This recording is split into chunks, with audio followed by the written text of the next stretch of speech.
लोक निघून गेली का या अवस्थाकारांची? काय करायचं नागरिकांनी? किती स्वच्छ आहे तुम्हीच बघा, दिसतं का स्वच्छ आहे तुम्हाला? या ठिकाणी कुठलीही स्वच्छता नाही. 100 लिटर पुरेसा आपल्या आता मध्ये आम्ही भांडवून लाईन टाकून घेतली, पण तरी घ्या ह्या अवस्था बघा. हे चंबरचं पाणी बघा, हे पूर्ण तुटलेले.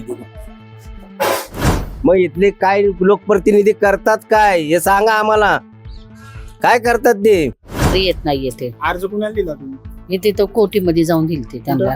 ते म्हणले किती मग क्षेत्रीय कार्यालयात? हो दिलं होतं आमच्या इथल्या लोकांनी बरेच. सध्या मी उभा आहे नवी पेठेतील प्रभाग क्रमांक 27 मधील एका साने गुरुजी वसाहत जे आहे तिथे ही जी रिक्षाची अवस्था झाली आहे तशीच अवस्था या प्रभागातील काही परिसराची झालेली दिसत आहे. हे जे बघताय तुम्ही हे महावितरणचं कार्यालय आहे. ते एकदम राडारोडा पडलेला दिसत आहे. कोणीही लक्ष देत नाही. लहान मुले इथे जाऊ शकतात खेळताना. दुसरं म्हणजे हे मातोश्री रमाबाई भीमराव आंबेडकर प्रसूतिगृह आहे आणि त्याच्या शेजारी हे महापालिकेचं स्वच्छतागृह आहे. आणि आपण पाहू शकता या स्वच्छतागृहाची अवस्था काय आहे, वाईट एकूणच आहे. तर आत जायची गरज नाही, एवढी वाईट अवस्था आहे. आणि या प्रसूतिगृहाच्या समोरच हे इथं कचरा टाकला जातो, आपण पाहू शकताय. कचरा उचलला जात नाही. आता शेळ्यांकडून शेळ्या कचरा खात आहेत. महापालिकेकडून कचरा लवकर उचलला जात नाही. तर या हे जे फीडर पॉइंट आहे इथे महापालिकेचं बघू शकताय. आणि येथील नेमक्या समस्या काय आहेत हेच आपण इथल्या नागरिकांशी बोलणार आहोत. माझ्यासोबत येथील काही नागरिक आहेत. काका, काय तुमच्या हे जो प्रभाग आहे तिथल्या नेमक्या समस्या काय आहे? आमच्या समस्या अशा आहेत, ह्या ठिकाणी वास्तवात जे नागरिक आम्ही राहतो या ठिकाणी. तुम्ही काय काम करता आधी सांगा. मी मोलमजुरी काम करतो. माझं नाव श्याम भीमा ढावरे. मी चाळ क्रमांक 1 चाळ क्रमांक 2 पूर्गरस्तामध्ये राहतो. या ठिकाणी 120 कुटुंब पूर्गरस्ताची आहेत आणि 1 ते 10 1 ते 11 बिल्डिंग आहेत. या ठिकाणी नागरिकांच्या आमच्या पूर्गरस्त्यातल्या अशी मागणी आहे की 120 कुटुंब राहतं घर हे मालकी हक्काचं व्हावं. यासाठी आम्ही वारंवार झगडतोय, पण आणखीन ते कोणी मनावर घेत नाही. दुसरा विषय 1 ते 11 बिल्डिंगचा, ह्याच्यामधनं भाडं फक्त महापालिका घेते, पण त्याचं काही निरसन करत नाही, काहीच नाही. निरसन कुठलं तर जे या ठिकाणी बिल्डिंगचं स्ट्रक्चर ऑडिट 2007 पूर्वी नेलं होतं, ढपल्या पडतात. काय घर तुम्ही जर आता बघितलं ना, दाखवतो ना तुम्हाला. काय घर जर बघितले ना तुम्ही, शुभमचं घर उघडे करे कुलप लावून गेलेले आहेत. ते बिल्डिंगचा वरचा भाग पूर्णपणे लहान मुलाच्या अंगावरती कोसळणारा असता. नशिबाने तो साईडला झोपाय गेला आणि ते कंटिन्यू ते खाली पडलं. तर खाली पडलं, नशिबाने ते वाचले.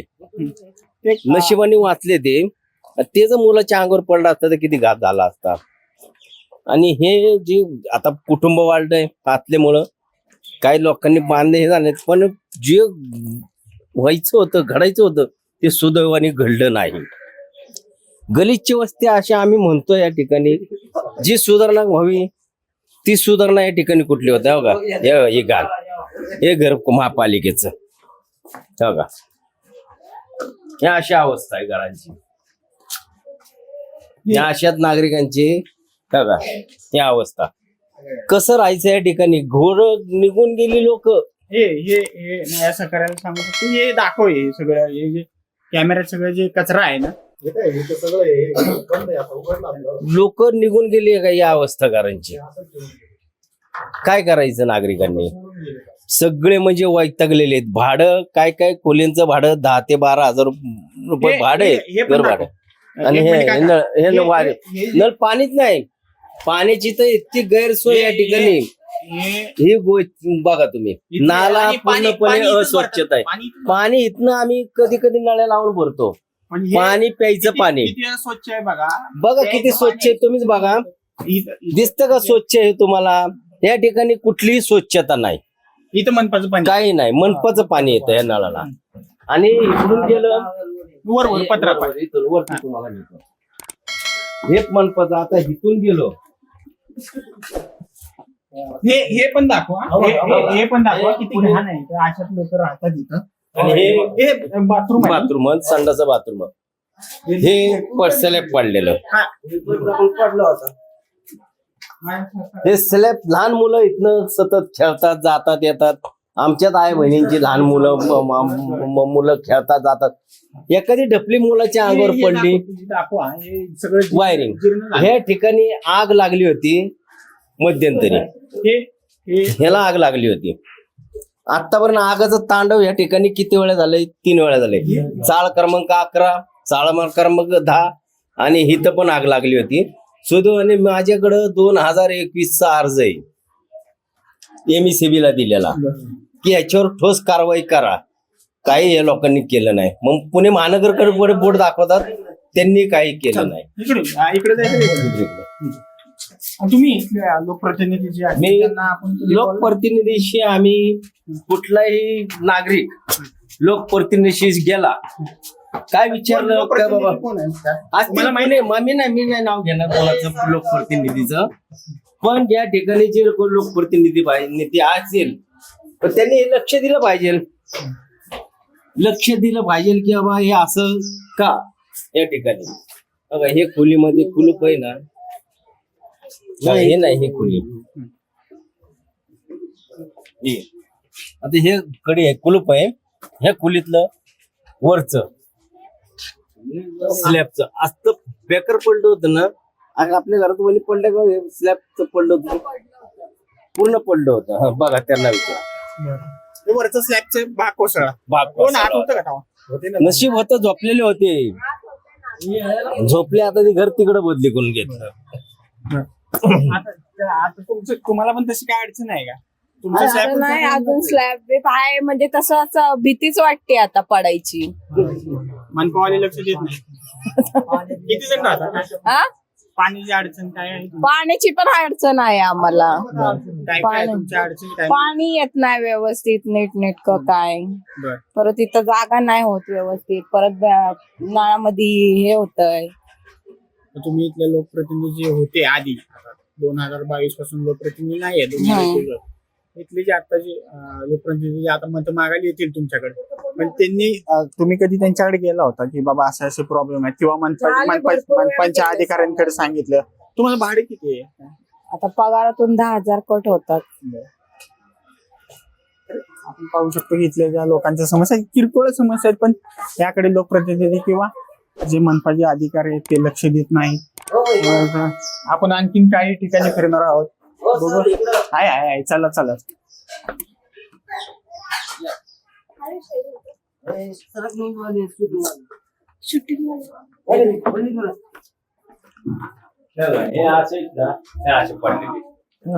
आता हात जरी लावला तरी पडेल.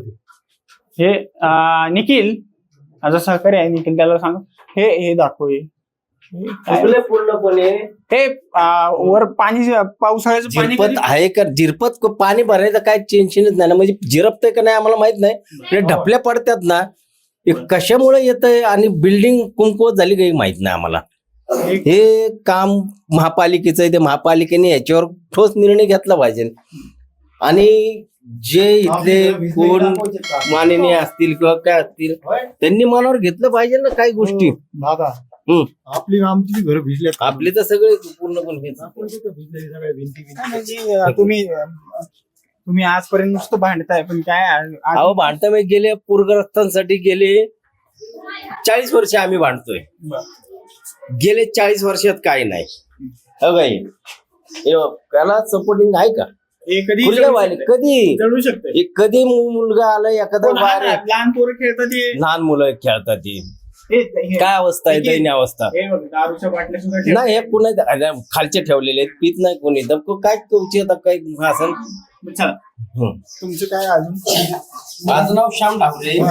अजून काय तुम्ही ते हे आता पूरग्रस्तांचं तुम्हाला दाखवतो. माहिती आंबेलवाडीचे पूरग्रस्त नाही हे 1900 हे 1961 सालचे पूरग्रस्त आहे. बरं.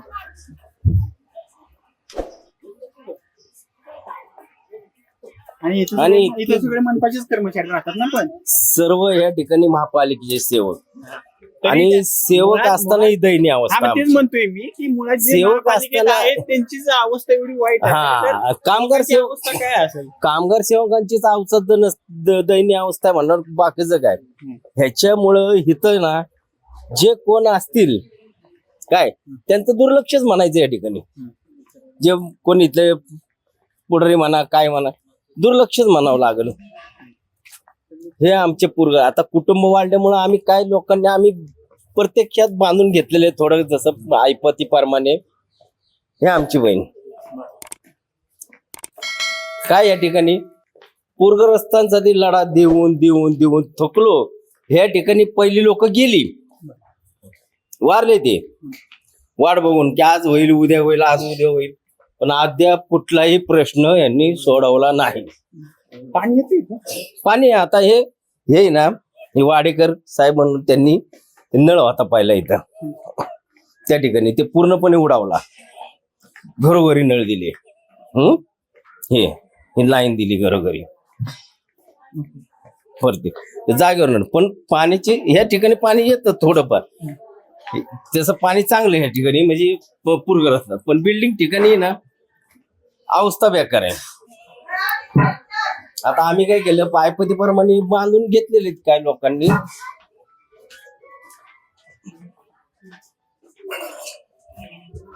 चेंबरचं पाणी महागारी बिगारी येतं का? 100 रिटर्न पुरेसा आपल्या आता मध्ये आम्ही भांडवून लाईन टाकून घेतली पण तरी घ्या ही अवस्था बघा. हे चंबरचं पाणी बघा हे पूर्ण तुटलेलं आहे. आणि इथं झाड वेळोवेळी अर्ज केलेला आहे. मी स्वतः अर्ज केला. छाटणी कशी केली फक्त फांद्यांची हे कधी हाय तसंच कधी बोलू शकतं. लहान मुलं खेळतात धोका होऊ शकतो इथं. हा त्याच्यामुळं आम्ही काय म्हणतो आम्ही विनंती करतोय ह्या ठिकाणी महापालिकेने दुर्लक्ष न करता लक्ष द्यावं. नागरिकांची जी हेळसांड होती त्यामध्ये लक्ष देऊन जी हेळसांड नागरिकांची होती त्याच्यामध्ये पूरग्रस्त 120 कुटुंब कशा मालकी हक्कानं देता येतील त्याही बघाव्या. अजून मालकी अक्कल झाला नाही. किती वर्ष आणखीन करताय तुम्ही? आम्ही गेले आता माझा तर जन्म इथलाच बरं इथं झाला इथंच माझा जन्म इथं झाला. आता माझा 52 जन्म इथं झाल्यामुळे ना आता वरची अवस्था दयनीच आहे इकडची पण. आता इथं काय लोकांनी खोल्या सोडल्यात कारण का रोड वायडिंग होणार म्हणून तेव्हा सांगितलंय. झाले का नाही ते माहित नाही. आता ही 120 कुटुंब 500 पूरग्रस्त आम्ही सर्व 500 म्हणजे ना.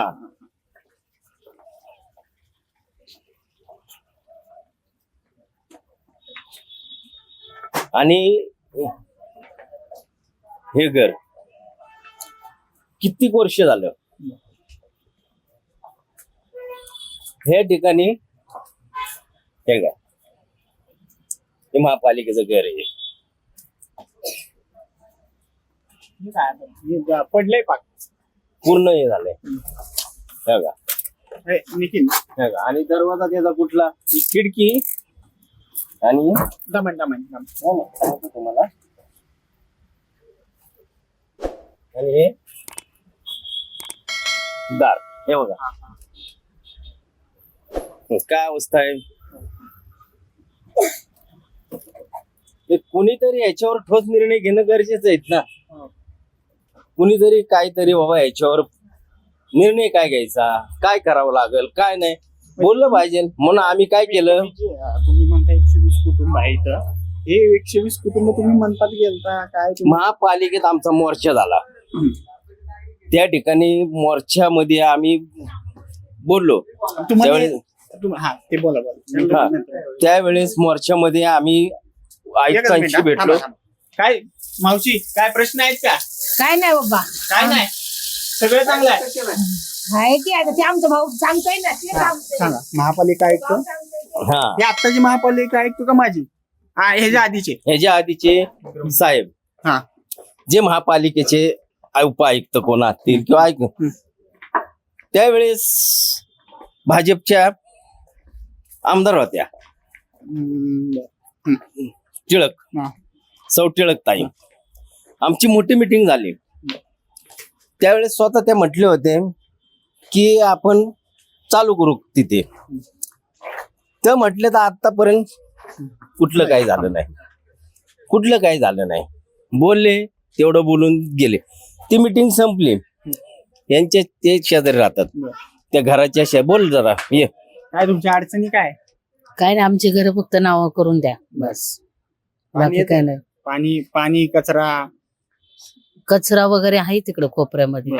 उचलला जात नाही मनपाकडनं कधी? नाही नाही, ते झाड पण नाही तोडल्या जात रोडवरच. खूप आणि तुम्ही- कचरा पाला तुम्ही- वगैरे पडतो. तुम्ही कोणाला बोलला इथलं लोकप्रतिनिधी, मनपा अधिकारी किंवा त्यांच्याकडे जात असा? त्यांना वगैरे आम्ही सांगितलं होतं, अर्ज वगैरे दिले होते की ते झाड तोडून टाका. तर ते म्हणले रोडवरच नाही तोडता येत. म्हणलं आमच्या इकडे खूप पाला वगैरे पडतो, पण ते काय ऐकत नाहीयेत. पाण्याचा पण प्रश्न आहे म्हणताय. हो, पाणी कचरा उचलला किती दिवसात न उचलतात? कचरा फक्त रोडवरच उचलत, आतमधलं नाही म्हणजे उचलत. आतमधला उचलत नाही? नाही उचलत. खूप घंटा कचरा गाडी येत नाही आतमध्ये नाही येत, घंटा गाडी रोडला येते? रोडलाच येते, पण आतमध्ये खूप आमच्या पाला पडतो ना, ते कचरा असतो. त्यासाठी तुम्ही जाऊन रस्त्यावर कचरा टाकता? कचरा आम्ही तिकडे जाऊन टाकतो खाली. बरं. पण आमच्या झाडाचा खूप पाला पडतो ना रोडवरच्या, ते आम्हाला खूप या, कचरा या, या. होतो. समस्या सांगा, या त्याच्यामुळे- लवकर आपण काकांकडे सांगा भेटी काय होते का? होतंय काय नाही. चाळ मालकी हक्क करायचा का नाही आपल्याला? आवाज द्या. नको का मालकी हक्क करायचा का नाही? हा, तसं मान हलवा. मीडियावाले आले, चाळीचा प्रश्न लय दिवस आपला रखडलेला आहे, झालं पाहिजे. आम्ही जीव पोट तिडकीने भांडतोय की मालकी हक्काचं करून द्या. महापालिका आणखीन मालकी हक्काचं करून द्यायला तयार नाही. मग इथले काय लोकप्रतिनिधी करतात काय हे सांगा आम्हाला. काय करतात ते? त्याच्यामुळं ठोस निर्णय आता नागरिकांनी घेतला पाहिजे, हे लक्षात ठेवा. हा, मग तुम्ही आयुक्तांकडे गेल्यानंतर काय झालं? हा, आम्ही आयुक्तांकडे गेलो. आयुक्तांकडे गेलो. तिथं मिटिंग झाली. त्यात ऍडव्होकेट गणेश सातपुते या असे काही मंडळी होते आमचे त्या ठिकाणी. आयुक्तांना गेले त्यावेळी त्यांनी असे म्हटले की आपण ह्या पूरग्रस्तांना आपण काहीतरी मग तुमचे हे केलं तुम्ही फक्त पाहिजे. सगळे पण लिखिली आम्हाला लिहून काहीतरी कागदपत्री पाहिजे ना. तोंडी सांगून मी तुम्हाला काय तोंडी सांगल ते काय सांग त्याच्यावर काय. आता टेक्स्चर ऑडिट नेलेलं 2007 मध्ये आणि त्याचा अहवाल सादर केला नाही. ऐका ना, ते चेंबर तुंबलेले पण नाही. चेंबर सांगितलं घेतलेत ना आता. चेंबरचं पण घेतलं, चेंबरचं पण सांगितलं. चेंबर खूप तुंबलेले तर येत नाही. आम्ही अर्ज वगैरे दिले तरी येत नाही येते. अर्ज कुणाला दिला तुम्ही? इथे तर कोटीमध्ये जाऊन दिलते त्यांना. ते म्हणले किती, हा मग क्षेत्रीय कार्यालयात? हो, दिले होते आमच्या इथल्या लोकांनी बरेचसे. त्या जे लोकप्रतिनिधी आहेत आता मत मागायला येतील तुमच्याकडे, त्यांना काय सांगितलं नाही का? सांगितलं की पहिले आमचे चेंबरचं काम करून द्या आणि आमच्या घरं नाव करा, मगच आम्ही तुम्हाला मतदान करतो. बरोबर आहे, आमची कामं केल्याशिवाय आम्ही कसं काय करणार? हा, या गोष्टी असं आहेत ना. करायचं नाही. मग करायचंच नाही. आता इथं जे आम्ही आता हे साईडने हे निखिल पूर्ण पुढे. हे पूर्ण 120 कुटुंब, हे आता 120 कुटुंबामधली जी घरं आहेत ना, हे काय झालेले माहितीये का साहेब? एक दोन घरं RFT परमाने ठेवल्यात. RFT परमाने कसं की ज्यांचं घर भाडं आहे ते, आता ह्यांचं घर भाडं पातेरे यांना खुली खाली करायला सांगितले. घर भाडं जाते पण पूर घर असतात, कारण का RFT परमाने घर भाडं हे एक आणि पलीकडचे कामले प्रत्येक चाळीत दोन घरं ठेवलेली की भाडं खायचं गप्प बसायचं, भाडं खायचं गप्प बसायचं. दोन घरामध्ये बाकीच्या आमच्या नागरिकांनी करायचं काय? नुसतं भाडं भरत राहायचं. ठोस निर्णय घ्यायला नको त्यांनी. काय ठोस निर्णय झाला पाहिजे. आमची मागणी होती की पानशेत पूरग्रस्तातले 1961 सालचे ही घरं आमच्या मालकी हक्काने करून द्या, मालकाने हक्क करून द्या. आम्ही पोट तिडकीने भांडतोय, त्याच्यावर आणखी ठोस निर्णय यांचा झालेलाच नाही. आणि या ठिकाणी ना पाय बंद आहे. आणखीन घर तुम्हाला दोन प्रत्येक आखी घर आहेत ना, दोन ठिकाणी घर ठेवलेली.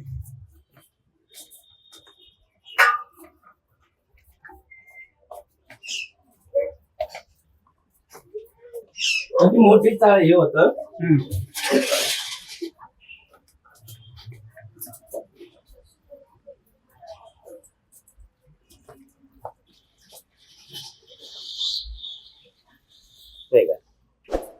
बंद आहे. असे लोक सोडून गेले. त्या अवस्था आणि बरं लोकं एखाद्याला सोडून गेली कुठून? नाही त्यांची ती पर्याय व्यवस्था केली ना स्वतःनी, त्यांनी व्यवस्था केली असं पर्याय. त्याच्यामुळे हे कुठंतरी आता हे कुठंतरी बदललं पाहिजे, ह्याच्यावर ठोस निर्णय झाला पाहिजे. मला एक सांगा, आता तुम्ही म्हणता ठोस निर्णय झाला पाहिजे, मग आपले जे लोकप्रतिनिधी आहेत ते आता 10 ते 15 वर्ष झालं इथून निवडून येतात, अजूनही तुमच्या या आता नागरिक ठरवतील ना काय करायचं आणि काय नाही. ते आता नागरिक ठरवतील काय करायचे. ते नागरिकांनी त्यांच्या ह्याच्यात लिहून ठेवलेले, ते आता काय करायचं आपण ते. तुम्ही पाहू शकता की जे पूरग्रस्त आहेत त्यांना इथं मनपाने जागा दिलेल्या होत्या, त्यांना घरं दिली होती, परंतु अजूनही त्यांचे प्रश्न प्रलंबित आहे. इथले जे लोकप्रतिनिधी आहेत त्यांची सुद्धा मानसिकता दिसत नाही की या नागरिकांसाठी काहीतरी करावं. तुम्ही पूर्ण व्हिडिओ बघितलंच आहे की या काकांनी कसा आपला रोष व्यक्त केलाय. नागरिक जरी बोलत नसतील, आता काकू पण बोलल्या, पण बाकीचे नागरिक जरी बोलत नसतील तरी सगळं कळतंय की नेमकं काय अडचणी आहेत त्यांच्या. काही नागरिक इथलं घर सुद्धा सोडून गेलेत. मनपाची सुद्धा उदासीनता दिसते. आता काय इथं निवडणुका आल्यात, घराघरात पॉम्पलेट जाणार, हे करू ते करू, शहराला मुबलक आणि समान पाणी पुरवठा. ह्याच्या आधी सुद्धा हे 2017 साली सुद्धा हे दिलं होतं की 24 तास पाणी देऊ. आता एक तास नाही किंवा 2 तास येत असेल, परंतु अजूनही नागरिकांना जे पाणी आहे ते पाणी मुबलक मिळताना दिसत नाहीये. 2ऱ्या ते 3ऱ्या मजल्यावर सुद्धा पाणी चढत नाही असं नागरिकांचं मत आहे. तर आपण आणखीन काही लोकांशी भेटूया, बोलूया. आता थांबूयात.